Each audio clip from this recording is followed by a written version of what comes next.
Hello tout le monde, c'est Carla, je vous retrouve aujourd'hui dans cette vidéo pour vous expliquer mon organisation pour la fac de droit, comment est-ce que j'ai pu réussir la faculté, donc du master 1 jusqu'au master 2, sachant qu'ensuite moi j'ai fait le diplôme supérieur du notariat après, mais comment est-ce que j'ai réussi à faire la faculté avec la licence et le master sans redoublement et avec une mention chaque fois, comment est-ce que je m'organisais, parce que c'est pas toujours facile de savoir en droit comment s'organiser, surtout que dès qu'on sort du lycée, on arrive en première année, on est lâché comme ça et on n'a pas forcément d'explication par rapport à l'organisation. Moi c'est effectivement ce que j'ai beaucoup aimé parce que j'aime pas être maternée et qu'on me dise tel jour fais ça, tu auras une évaluation, tu vas avoir un devoir, tu vas être interrogé sur ça. Je préfère que ce soit à la fin et que j'ai tout le semestre pour pouvoir m'organiser comme je le souhaite. C'est pour ça que les TD à la fac moi j'aimais pas trop parce que ça me rappelait un petit peu ce concept là d'être évalué entre les deux, mais d'un autre côté ça apportait un aspect assez pratique qui était aussi intéressant. Alors par rapport à mon organisation, dès que je suis rentrée en licence 1, après j'ai effectué aussi la même organisation pour les autres années en peaufinant un petit peu plus et changeant mes manières de faire pour certaines choses, notamment pour les fiches par exemple. Mais sinon donc j'allais à la faculté, j'assistais aux amphithéâtres. Alors attention, je commence déjà par là, j'allais à chaque cours, je ne loupais aucun cours. Ça c'était vraiment très important pour moi. Je ne loupais aucun cours, je voulais assister à chaque cours, voir ce qui se disait, même si quelqu'un me passait son cours. Il faut savoir que parfois les professeurs font des petits liens, des petits clins d'œil. Alors attention, si vous tombez sur ça, cette chose là tombe souvent, ça arrive souvent.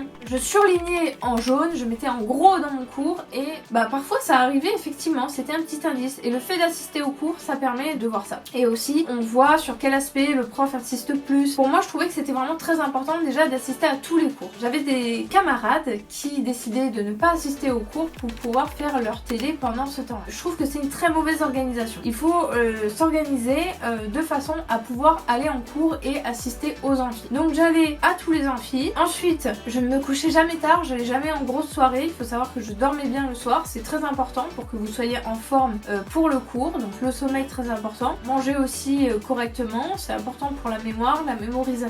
Et après quand je sortais du cours, que j'avais fini ma journée, eh bien je faisais mes fiches. Mes fiches, j'ai commencé à les faire dès le début. Alors les fiches, je réexplique à chaque fois parce qu'il y a certaines personnes qui me disent, il y en a même une qui m'a dit mon prof m'a dit que faire des fiches ne servait à rien. Alors le prof c'est pas celui qui révise à ta place, c'est à toi de voir comment tu as envie de t'organiser, parce que les fiches pour moi c'est pas forcément une manière de retirer du cours, c'est une manière de réorganiser son cours, de le réécrire, le retravailler, le remémoriser, le mettre sous une autre forme, changer la tournure de phrase si on n'a pas compris, qu'on est allé voir dans un livre, qu'on a fait des recherches à droite à gauche. C'est ça l'intérêt réel des fiches. C'est un travail vraiment de réflexion, c'est un travail sur le cours. C'est une étape nécessaire pour moi. Alors si jamais vous voulez pas faire de fiches, que vous voulez pas faire de cette façon, travaillez le cours d'une certaine façon. Je sais pas, en le récitant à quelqu'un ou... Il faut trouver une manière de travailler le cours dès le début du semestre. Ça c'est très important. Ensuite, au niveau des TD, mon organisation pour les TD, dès le soir même lorsqu'on avait reçu le sujet de TD, je le lisais pour voir un petit peu à quoi ça ressemblait et pouvoir organiser ma semaine. Est-ce que j'arriverais à le faire rapidement? Est-ce que j'arriverais à pas le faire rapidement? Moi j'aimais les commencer tout de suite pour que si jamais ça mettait plus de temps que prévu, eh bien j'ai quand même le reste de la semaine. Surtout quand on se fait piéger à chaque fois, si par exemple on reçoit son TD le mercredi, on se dit bon j'y touche pas avant ce week-end, et après une fois le week-end arrivé, il nous restera que lundi et mardi. Donc on peut se faire avoir aussi souvent facilement comme ça. Donc le mieux vraiment c'est de les commencer le plus tôt possible et ça va pouvoir permettre de poser des questions si jamais on a besoin. Et donc il est difficile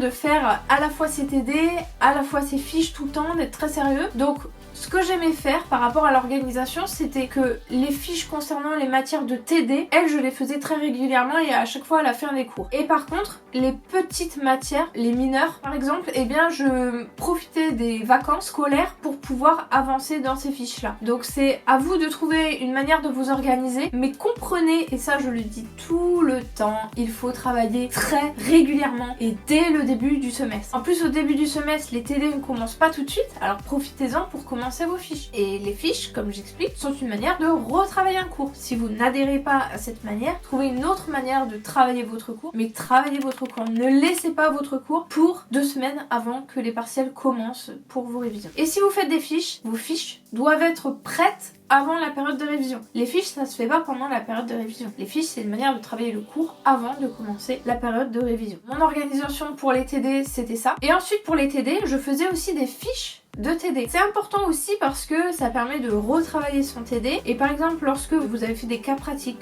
que vous les avez vus et revus, c'est bien d'avoir des fiches avec les grands points principaux et comme ça lors de l'épreuve si vous avez quelque chose qui ressemble, vous repenserez à ces points principaux. Les fiches sont pas une manière de raccourcir mais ce sont une manière de travailler un cours. Il est vraiment important de travailler le long du semestre et j'insiste, et on ne fait pas que les TD, on fait également les autres cours. Et c'est vrai que moi les TD c'était pas vraiment mon point fort, c'est pas là-dedans que j'avais non plus les super notes. En fait les points des TD ont beaucoup plus de valeur et du coup je pouvais pas compter sur les TD pour que ça remonte mes matières pourries que j'aurais pas révisées avec des 4 ou des 5. Il y en a qui faisaient ça, moi je trouvais ça beaucoup trop risqué. Et il faut savoir qu'en droit, il faut toujours viser au moins 3-4 points de plus que ce qu'on va avoir. Moi ça m'a toujours fait ça.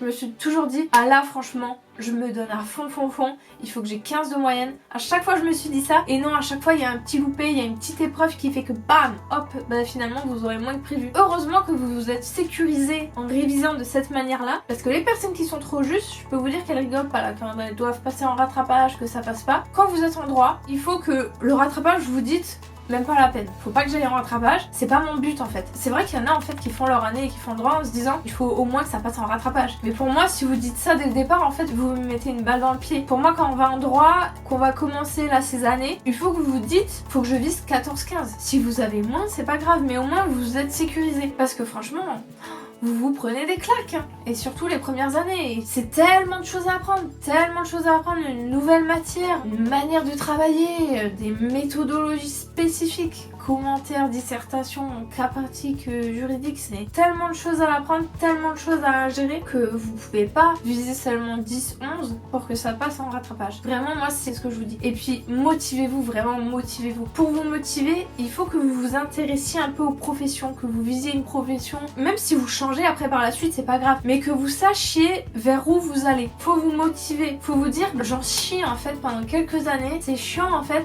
mais après ça va changer toute ma vie. C'est vrai que maintenant là je suis diplômée notaire, je me dis waouh quand même j'ai fait un sacré parcours et une fois que c'est derrière, ben on se dit j'ai bien fait de le faire quoi. J'ai bien fait de le faire parce que on va me donner une crédibilité quand je vais travailler. Je suis dans une étude notariale, moi j'ai le diplôme donc j'ai des perspectives d'évolution. Alors que par exemple d'autres qui n'ont pas, bah elles n'ont pas de perspective d'évolution, donc on va pas forcément les élever vers le haut, on sait qu'elles bougeront pas. Tout change en fait, tout change et vous pouvez aussi négocier plus facilement votre salaire. Faut vraiment que vous vous motiviez, que vous vous dites ces années-là, faut tout donner et pensez aussi à votre dossier en fait, parce que vous allez vouloir atteindre un master qui vous intéresse, il faut que vous ayez des bonnes notes. Moi je le dis en fait, le droit c'est un concours caché. C'est un concours caché parce qu'au final, vous allez être sélectionné par rapport à vos notes. Donc même si c'est pas un réel concours comme par exemple, je sais pas si c'est toujours pareil, mais comme il y avait en fait de médecine, bah au final c'est quand même un concours caché. Il faut savoir qu'il y a du nettoyage, hein. La première année, il y a 70% qui passent pas, que 30% qui passent. La deuxième année, il y en a 40% qui passent. La troisième année, il y en a 40% qui passent. À chaque fois, il y a un nettoyage énorme. Alors effectivement, oui, il y en a beaucoup qui venaient que pour la bourse. Mais bon, mis à part ça,